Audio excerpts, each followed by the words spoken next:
Je dirais que c'est lui qui m'a choisi parce que depuis tout enfant, c'est quelque chose que j'ai aimé et que j'ai toujours voulu faire.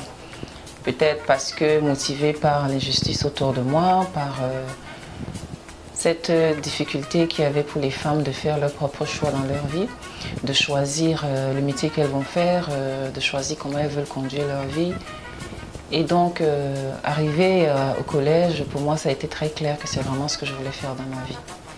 Alors, quand j'étais en terminale, voilà, je pense qu'il n'y avait pas beaucoup de filières qui... J'ai fait une série littéraire qui s'offrait à moi. Et ce que je voulais faire d'abord, c'est droit maritime. Alors, déjà le droit, pourquoi? Parce que je suis quelqu'un qui aime bien les choses bien organisées, bien faites. Et puis voilà, donc j'ai choisi de faire des études de droit, aussi simplement que ça.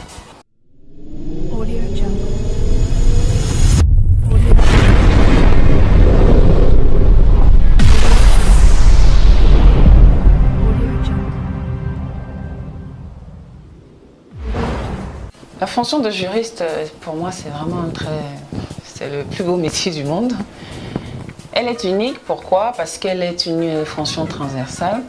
Il est rare de voir dans une entreprise une autre fonction qui a cette capacité d'aller dans tous les autres éléments de la société, d'être capable de s'impliquer partout, de s'occuper d'un peu tout. Le comptable fait sa comptabilité, le financier fait sa finance, mais vraiment le juriste est la personne qui a besoin, pour bien faire son métier, d'aller dans tous les secteurs de l'entreprise, de pouvoir tous les comprendre, pour être capable ensuite maintenant de donner les conseils aux gens. En cela, elle est unique. Unique également parce que c'est une fonction qui parle à ceux qui font la stratégie de la société, à ceux qui prennent les décisions. Unique parce que les gens se reposent sur vous. Unique parce que le niveau de risque et de responsabilité que vous gérez est toujours extrêmement important. Donc pour moi, le juriste est vraiment une personne essentielle dans la gestion d'une compagnie. Alors, elle est unique parce que nous sommes au cœur du métier. Nous sommes au cœur du métier parce que c'est vrai que nous travaillons en back-office, mais en fait, tout le monde nous sollicite. Souvent, j'entends des dire oui, mais ce point-là, ce n'est pas du ressort du juridique. Je souris parce qu'en fait, d'une manière ou d'une autre, tous les pôles d'activité viennent nous voir, viennent nous consulter pour une raison ou pour une autre, et c'est ce qui fait la richesse de notre métier.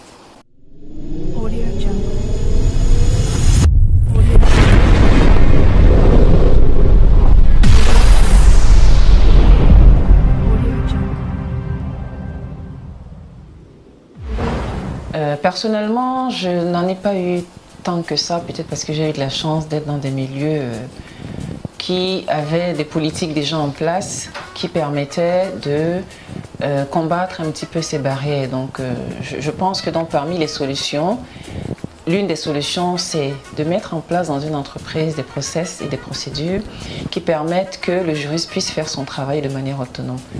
Le juriste, pour faire son travail, il a besoin d'être autonome, d'avoir une certaine liberté de penser, d'avoir une certaine liberté d'accès à l'information, de pouvoir accéder à son management, à sa direction.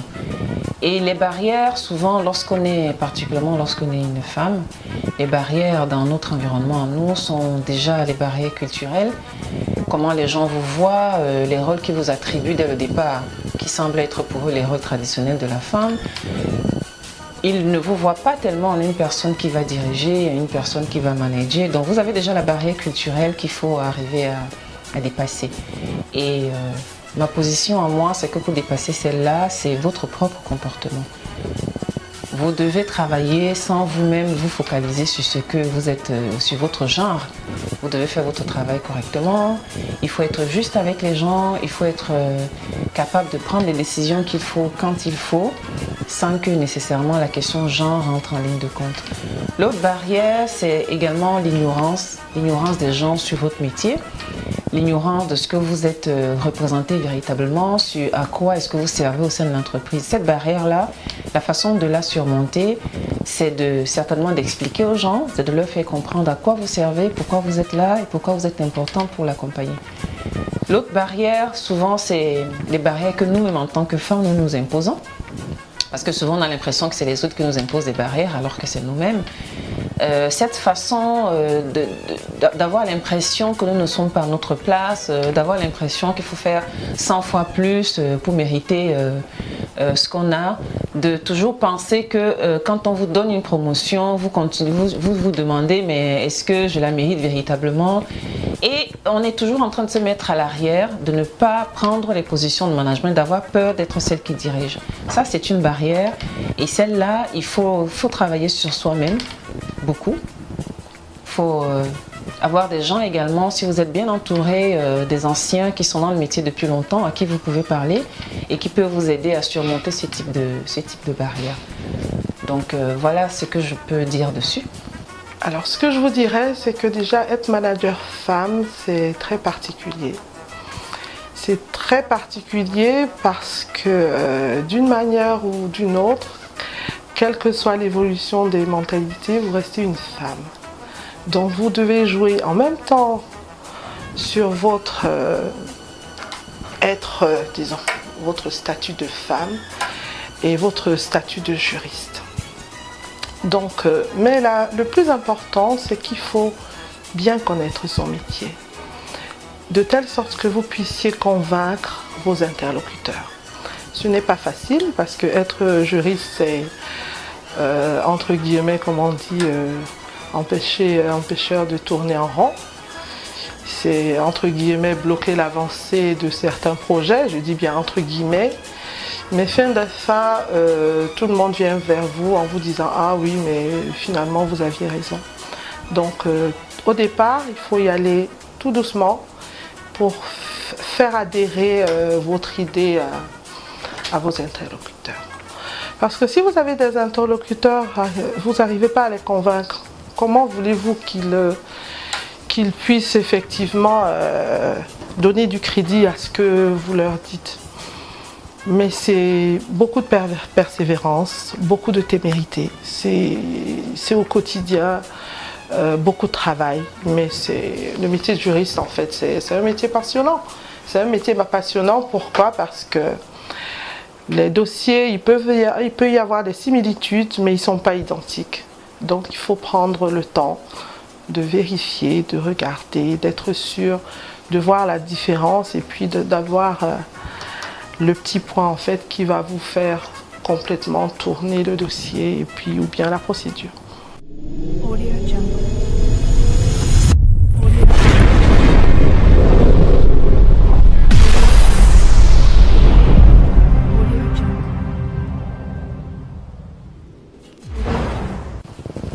Ce dont je suis fière d'abord, c'est d'avoir réussi à imposer la fonction juridique comme une fonction essentielle. De se faire respecter, d'être capable de se faire écouter par le management lorsque vous parlez.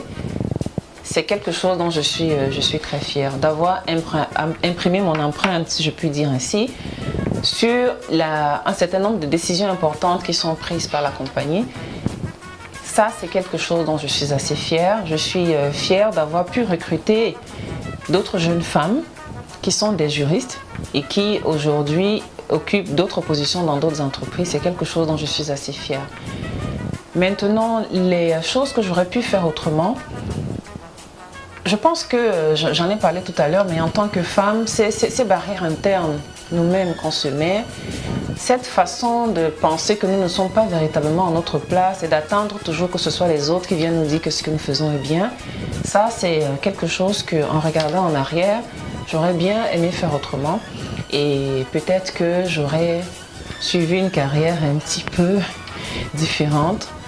Et j'aurais peut-être pas eu un certain nombre de frustrations que j'ai eues. Je pense que ça, c'est quelque chose que j'aurais aimé faire autrement dans ma carrière. Alors, lorsque je regarde en arrière, ce que j'aurais voulu faire autrement, c'est assez particulier comme question. Je sais pas comment y répondre. Déjà parce que c'est vrai, il y a quelques années, je me suis dit je changeais de métier et puis j'en ai parlé autour de moi et puis quelqu'un qui m'a dit mais écoute Nadine, ton métier de juriste, tu vis avec, il est en toi, donc je pense pas que tu pourrais changer. Et avec du recul, j'ai pensé qu'ils avaient tous raison. Donc je pense que je ferai la même chose. Même si c'est difficile, parce que ce qui est bien dans notre entourage, quand on est juriste, on a la première difficulté, c'est que, comme je dis entre guillemets, tout le monde est juriste. Et comme tout le monde est juriste, c'est bien parce qu'on vient vous consulter, mais la personne a la réponse toute faite et elle vous dit, moi, voilà ce que je veux, voilà ce qui est, surtout ce qui est, voilà ce que la loi dit. Et puis, au fond de vous, vous dites, mais bon, finalement, s'il a toute la réponse ou si elle a toute la réponse, pourquoi elle vient me consulter?